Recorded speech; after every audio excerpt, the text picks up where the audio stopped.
ये आकाशवाणी है। समसामयिक विषयों पर आधारित कार्यक्रम हिंदी वार्ता में आज का विषय है वर्तमान समय में आदिवासी साहित्य। इस विषय पर बातचीत करने के लिए आज हमारे स्टूडियो में उपस्थित हैं डॉक्टर गंगा सहाय मीणा, जो जवाहरलाल नेहरू विश्वविद्यालय दिल्ली में एसोसिएट प्रोफेसर हैं। डॉक्टर गंगा सहाय मीणा जी, आपका आकाशवाणी के स्टूडियोज में बहुत बहुत स्वागत है। नमस्कार। नमस्कार, बहुत धन्यवाद। सबसे पहले मैं आपसे यही पूछना चाहूँगी कि आदिवासी साहित्य क्या है और इसकी अवधारणा अभी तक स्पष्ट क्यों नहीं हो पाई है? जी, आदिवासी साहित्य की परंपरा बहुत पुरानी है, लेकिन हिंदी में आदिवासी लेखन की परंपरा अपेक्षाकृत नई है। जी। आदिवासी साहित्य में मुख्य तौर पर गैर आदिवासियों के साहित्य पर तो बात होती रही है। गैर आदिवासियों ने आदिवासियों के बारे में जो कुछ लिखा है, उसको लेकर विश्वविद्यालयों में शोध, सेमिनारों में चर्चा, ये सब होता रहा है। जी। लेकिन अब आदिवासी भी लिखने लगे हैं, बड़ी संख्या में लिखने लगे हैं, सभी विधाओं में लिखने लगे हैं। तो ये सवाल एक बार फिर हमारे सामने खड़ा हो गया कि आदिवासी साहित्य है क्या। जी।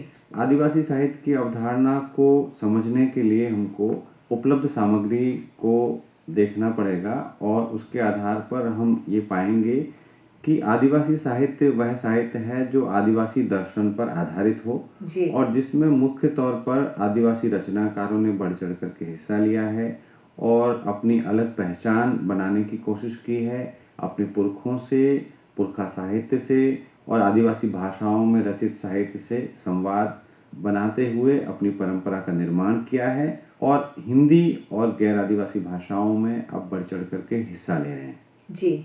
आदिवासी साहित्य मूलतः प्रकृति पर आधारित साहित्य है। प्रकृति और पुरखों के प्रति सम्मान भाव उसकी मूलभूत विशेषता है। आदिवासी साहित्य की अवधारणा अब धीरे धीरे स्पष्ट हो रही है, क्योंकि बड़ी संख्या में रचनाकार आ रहे हैं, धीरे धीरे चिंतक भी सामने आ रहे हैं जो आदिवासी साहित्य को व्याख्यायित कर रहे हैं और उन रचनाओं के माध्यम से हम आदिवासी साहित्य की पहचान सुनिश्चित करने की दिशा में आगे बढ़ रहे हैं। लेकिन फिर भी सहूलियत के लिए हम कह सकते हैं कि आदिवासी दर्शन पर आधारित, आदिवासी फिलॉसफी पे आधारित साहित्य को हम आदिवासी साहित्य कह सकते हैं। डॉक्टर साहब, किसी भी साहित्य के लिए उसे अभिव्यक्त करने वाली भाषा और समाज का होना जरूरी है। आदिवासियत के संदर्भ में देखा जाए तो यहाँ तीनों कारकों, समाज और समुदाय, भाषा या बोली और साहित्य के होने के बाद भी उनके साहित्य को उतनी पहचान नहीं मिल पाई।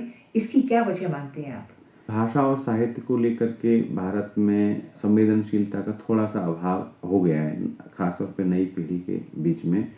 हम जैसे आम लोगों से भाषाओं के बारे में पूछे कि भारत में कितनी भाषाएं होंगी, तो अधिक से अधिक लोग 8वीं अनुसूची की 22 भाषाओं तक जानते हैं, जबकि इस देश में इस वक्त 700 से 800 जीवित भाषाएं हैं और उनमें से 600-700 भाषाएं सिर्फ आदिवासियों की है। और अभी हाल में ही सरकारी तौर पर बोडो और संथाली को भी राजभाषा का दर्जा मिला है। बिल्कुल, बोडो और संथाली को राजभाषा का दर्जा मिला है और कई 8वीं अनुसूची की भाषा का दर्जा मिला है और कई आदिवासी भाषाएं 8वीं अनुसूची में शामिल होने के लिए संघर्ष कर रही हैं।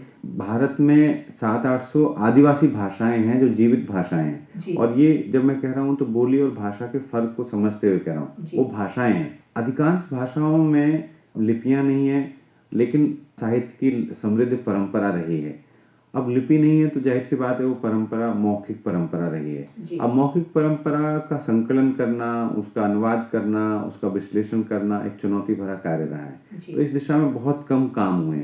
बड़ी आदिवासी भाषाओं के साहित्य पर कुछ शोधार्थियों ने काम किया, कुछ अंग्रेज अधिकारियों ने काम किया, तो उसके माध्यम से उन भाषाओं का साहित्य हमारे सामने आ पाया। मुख्य तौर पर आदिवासी साहित्य जब हिंदी, अंग्रेजी या किसी दूसरी बड़ी भारतीय भाषा में लिखा जाने लगा, तभी से उसके बारे में चर्चाएं शुरू हुई। लेकिन इसकी पृष्ठभूमि में हम उस पूरी मौखिक परंपरा को रख सकते हैं और आदिवासी भाषाओं में रचित साहित्य की परंपरा को रख सकते हैं, जो अपने आप में काफी समृद्ध और व्यापक है और विविधता से भरी हुई है। एक प्रश्न आपसे पूछना चाहूंगी आपकी बात से जुड़ा हुआ कि आदिवासी साहित्य की क्या विशेषता है? जी, आदिवासी साहित्य आदिवासी दर्शन पर आधारित है, तो पहले हमको आदिवासी दर्शन को समझना पड़ेगा कि वो क्या है। तो आदिवासी साहित्य में सबसे प्रमुख रूप से आदिवासी दर्शन अव्यक्त हुआ है। अब हम जैसे सामान्य तौर पर हिंदी साहित्य में एक उक्ति चलती है, ये कहा जाता है कि भाई हिंदी साहित्य का आधुनिक काल सबसे महत्वपूर्ण है और सबसे महत्वपूर्ण इसलिए कि सारे चिंतन के केंद्र में मनुष्य आ गया जी।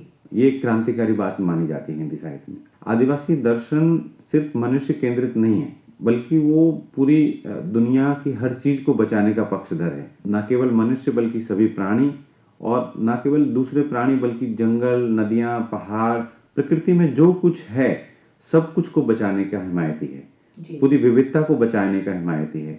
आदिवासी दर्शन प्रकृति और पुरखों के प्रति सम्मान भाव रखता है। तो ये विशेषताएं आदिवासी साहित्य में भी अभिव्यक्त हुई है। आदिवासी दर्शन सामूहिकता पर आधारित है, सामाजिकता पर आधारित है, सह अस्तित्व पर आधारित है। आज हम देख रहे हैं कि हम व्यक्तिवाद के घेरे में घिरते चले जा रहे हैं, आत्म केंद्रित हो गए।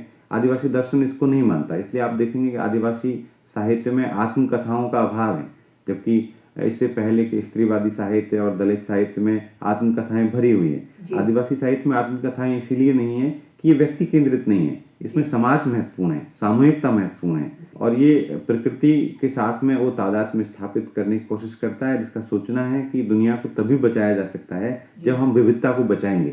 इसलिए विविधता का समर्थक है, और नई भूमंडलीकरण की नीतियां, धन लोलुपता और जो हमारी व्याधियां पैदा हो गई है बहुत सारी अभी आधुनिकता की वजह से, उन सब का विरोधी है आदिवासी साहित्य, और सहजता में यकीन करता है, सरलता में यकीन करता है। ये तमाम कृतियों के माध्यम से अव्यक्त हुआ है। डॉक्टर साहब, कई विश्वविद्यालय के साहित्य विभागों द्वारा आदिवासी साहित्य को पाठ्यक्रम और शोध का हिस्सा बनाए जाने के बाद भी तस्वीर बहुत साफ नहीं है, इसकी क्या वजह है? धीरे धीरे अब आदिवासी साहित्य को पाठ्यक्रमों का हिस्सा बनाया जा रहा है, शोध भी किया जा रहा है, लेकिन शोध की स्थिति यह है, जैसे बहुत सारे विद्यार्थी मुझसे संपर्क करते हैं, हम लोग एक पत्रिका निकालते हैं आदिवासी साहित्य नाम से ही, मुझे कहते हैं कि हम आदिवासी साहित्य पे काम कर रहे हैं या करना चाहते हैं। तो मैं उनसे पूछता हूँ आप किन कृतियों पर काम कर रहे हैं, तो जानकर आश्चर्य होता है कि वो किसी आदिवासी रचनाकार की कृति के बारे में नहीं जानते हैं। जो गैर आदिवासियों ने कुछ किताबें लिखी है आदिवासियों के बारे में, वो भी पढ़नी चाहिए, उसमें पढ़ने में दिक्कत नहीं है, लेकिन आदिवासियों की रचनाएं भी पढ़नी चाहिए आदिवासी दर्शन को समझने के लिए, आदिवासी साहित्य को गहराई से समझने के लिए। तो ये है कि पुस्तकों की उपलब्धता एक सवाल है, क्योंकि आदिवासियों की कृतियां छोटे प्रकाशनों से छपी हुई है, तो आदिवासी साहित्य की कृतियां बाजार में आसानी से उपलब्ध नहीं है। शोध के लिए मेहनत करनी पड़ती है, आदिवासी रचनाकारों के पास जाना होता है, छोटे प्रकाशकों के पास भी जाना होता है, पुरानी पांडुलिपियां खोजनी पड़ती हैं। उस श्रम से बचने के लिए शोधार्थी जो आसानी से उपलब्ध किताबें उनको चुन लेते हैं और उनको भी गहराई से नहीं पढ़ते हैं। तो इससे क्या होता है कि शोध में एक उथलापन होता है, पाठ्यक्रमों में वो रचनाएं शामिल हो जाती है जो मूल रूप से आदिवासियों द्वारा लिखित नहीं है, या जिनमें गहराई नहीं है, आदिवासी दर्शन अच्छी तरह से अभिव्यक्त नहीं हुआ है, क्योंकि स्वयं अध्यापक साथी भी कम जानते हैं आदिवासी साहित्य की रचनाओं के बारे में। इस वजह से एक स्पष्टता का अभाव है। धीरे धीरे अब आदिवासी रचनाकार, आदिवासी चिंतक इस दिशा में सक्रिय हुए हैं, आदिवासी साहित्य पे और ज्यादा बातें हो रही है, तो धीरे धीरे तस्वीर ज्यादा साफ होगी और रचनाओं के बारे में लोग जानेंगे, और बड़ी संख्या में रचनाएं आ रही हैं। डॉक्टर साहब, आखिर में मैं आपसे एक प्रश्न पूछना चाहूंगी कि कौन से आदिवासी साहित्यकार हैं और उनकी कौन कौन सी महत्वपूर्ण रचनाएं हैं, इसके बारे में हमारे श्रोताओं को कुछ बताएं।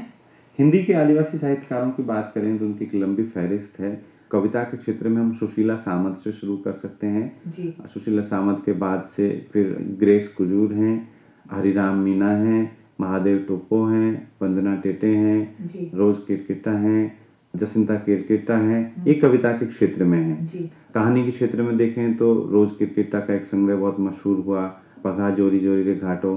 कहानी के क्षेत्र में रामदयाल मुंडा ने भी कहानियां लिखी, लेकिन एलिस एक्का की कहानियां बहुत मशहूर हैं, जिनको अभी प्रकाशित किया गया है फिर से पुरानी रचनाओं को ढूंढ करके।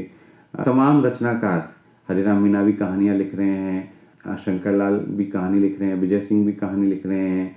कई रचनाकार हैं हिंदी में जो कहानी के क्षेत्र में सक्रिय हैं, दूसरी भाषाओं से अनुदित होकर के रचनाएं आ रही है। उपन्यास भी लिखे गए हैं। एक उपन्यास जोराम यालाम का, जो अरुणाचल प्रदेश की हैं, उनका जंगली फूल नाम से उपन्यास है, वो बहुत मशहूर हुआ है। ऐसे असंख्य रचनाकार हैं। तो आदिवासी साहित्य के क्षेत्र में अभी बड़ी संख्या में रचनाकार सक्रिय हैं हिंदी में, और वो मिलकर के एक आदिवासी साहित्य की राष्ट्रीय छवि निर्मित करने की कोशिश कर रहे हैं, और इन सब से ही हम आदिवासी साहित्य को ठीक ढंग से समझ सकते हैं, इन रचनाओं के माध्यम से। समसामयिक विषय पर आधारित हिंदी वार्ता कार्यक्रम अब यही संपन्न होता है। अनुमति दीजिए। नमस्कार। ये आकाशवाणी हिंदी वार्ता कार्यक्रम अब यही संपन्न होता है। अनुमति दीजिए। नमस्कार।